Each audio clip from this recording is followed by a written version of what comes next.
this. I'm with Odell. I'm all the way in. He could ask for the moon.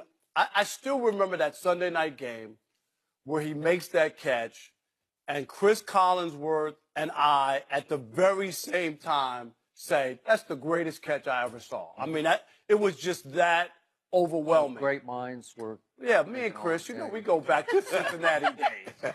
But, no, I'm just saying, and then for that, the guy to follow it up and be a force that he is worth the price of admission. You talk about watching somebody and wanting to go see somebody play, he's that guy.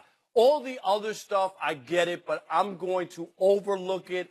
I want to watch this guy. I'm going to give him every opportunity to be the greatest receiver that ever played. Now, he might not get there, right, but I'm all in, and I'll deal with all the other maybe diva kind of stuff that comes with him.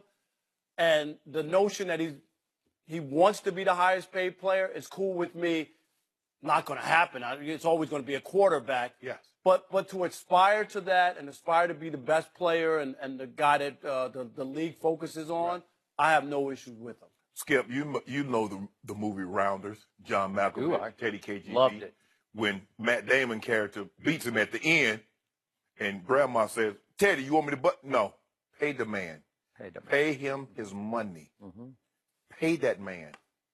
Pay him his money. He's outperformed his contract. He's not getting quarterback money. He's not even getting Calvin Johnson money when he got that outlier contract. That's not going to happen, Skip. But he should be somewhere between Demaryius Thomas and Julio Jones. He's the top 5 receiver, Skip. Nobody's denying that. And going on, in the offseason when he's touring with Drake, look, Lil Wayne going to ask us to go on tour. We're going to be, jet setting, going to take our next vacation, Skip. We go with Lil Wayne, me and Skip. Me. We were a team. Me. Wow. You. Okay, that's okay. You go. I'm going to hang out with me and Sade or Michelle and Diego Cello. Sade, I know what you Sade. But Skip, he deserves to be paid, and he plays a dependent position, and everything is really tied to Eli. When Eli doesn't play well, he can only do so much when his quarterback doesn't play well. Now, Eli played well at the start of that game in Green Bay, and his receivers let him down. Not only did Odell let him down, Sterling Shepard dropped the touchdown also, so he let him down. But, Skip, this man has done too much. His first 3 years in the league, only 4 guys have more touchdowns than what he did. Skip, they got to pay him. They got to pay him. He's not getting $20 million. He's not getting 16.5 because he's at a disadvantage because he has 2 years left on the contract. But he should be compensated for what he's done. Remember the Ed Norton character in Rounders? Yeah. Uh-oh, here we go. A lot of talk, a lot of sizzle, always making a mess of everything, always making a scene, right? He got him beat up in upstate. You got him beat up, bad. But when it was time, when the money was on the table, you couldn't trust that guy, right? So I just heard Odell Beckham Jr. say, the elephant in the room is, let's just accept it. One of these days, I'm going to be the highest paid player in this league. Again, to aspire, I get all that. But first, you got to show me something, and he hasn't shown me nearly enough. And I found that comment to be staggeringly delusional about Odell knowing who he really is and how little he's accomplished so far in the National Football League. And by the way, I remind you, on the greatest catch ever game, it's against my Cowboys, Dallas won that game.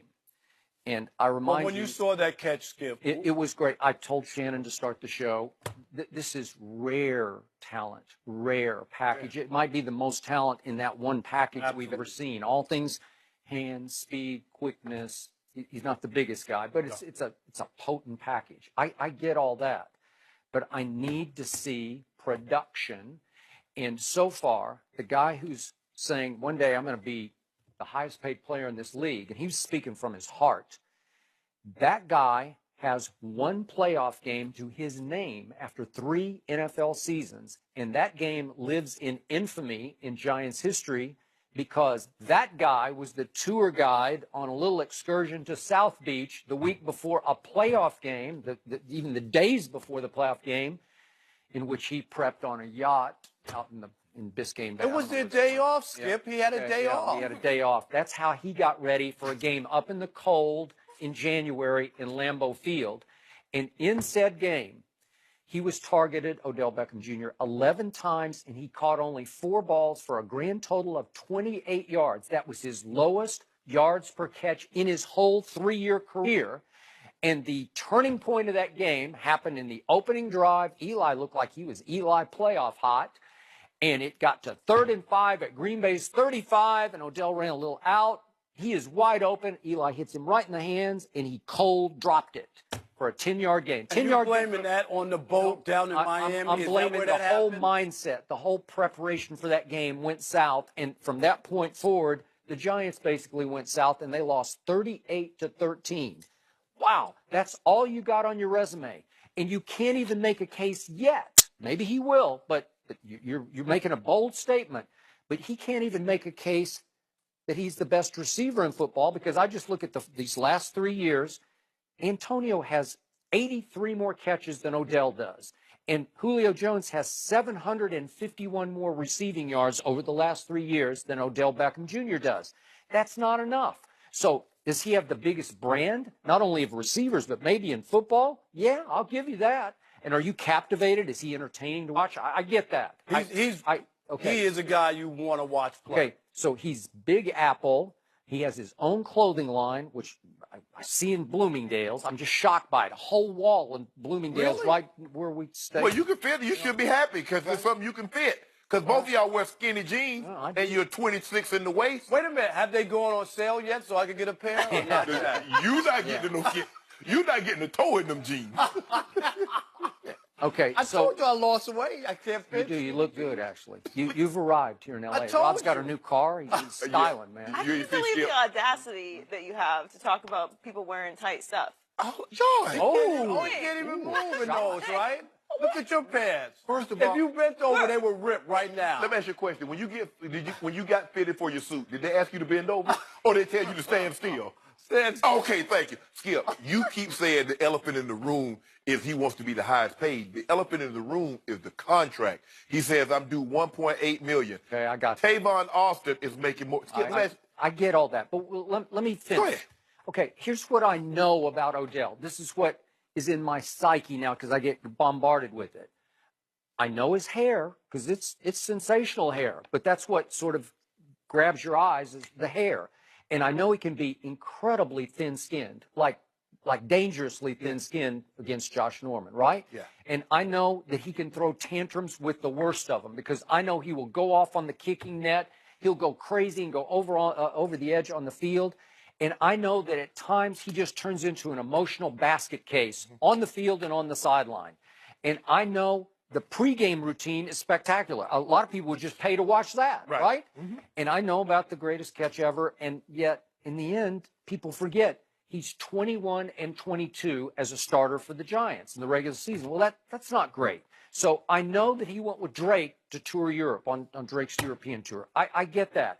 I also saw Odell front and center at the NCAA basketball championship game while Eli was having a passing camp at the same time, and Odell's too good for that. And then I also know that, because I saw it on Instagram, that Odell was working out with Johnny Manziel and skipping OTAs. Not the end of the world, but it's just another little reason why Odell doesn't get it. He's lost all perspective on what it takes to be great.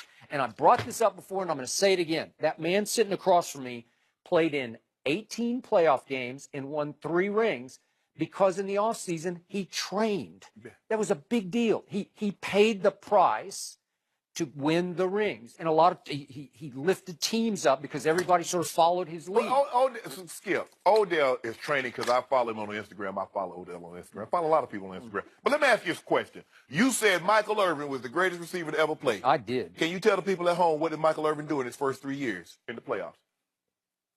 In the playoffs? Yeah. Well, they were Oh, great. did he go? They were great right away. He was the leader of those teams. He was the rocket fuel. His first 3 years at 88, he came in the year with my brother. Mm-hmm. They didn't make the playoffs. No, they didn't. His second year, tell him what the record was, Skip. Hey, well, they were.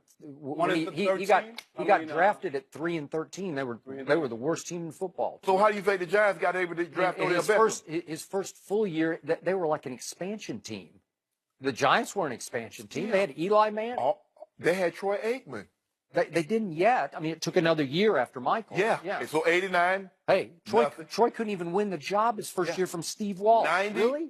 They were bad, Right. Skip. But when they started going to the playoffs, he went to a whole bunch of playoffs. So Odell he started made going. a whole bunch of big catches. So we got to keep it in perspective then, because some of the great. Look at the last 3 receivers that's gone into the Hall of Fame: Andre Reed, Tim Brown, Michael Irvin. Let's look at their first 3 years in the league. Let's see what they did in the regular season, and let's see what they did in the saying playoffs. Odell isn't great or that he doesn't have the potential to be greater. He's just saying that there's a lot of distractions and stuff that come with Odell. When you're demanding to be the highest paid player in the NFL, you should have a little more on your resume. I want production. You want a guy, a model citizen that's not producing. I'm not Which one you putting want? together a boys choir. I'm putting together a Okay, football team. what Sound production? like Jerry Jones right now. Huh? What We gotta production? leave it there. Should Cam get it. Newton change Fifth his most playing touchdown. style? We'll debate that next.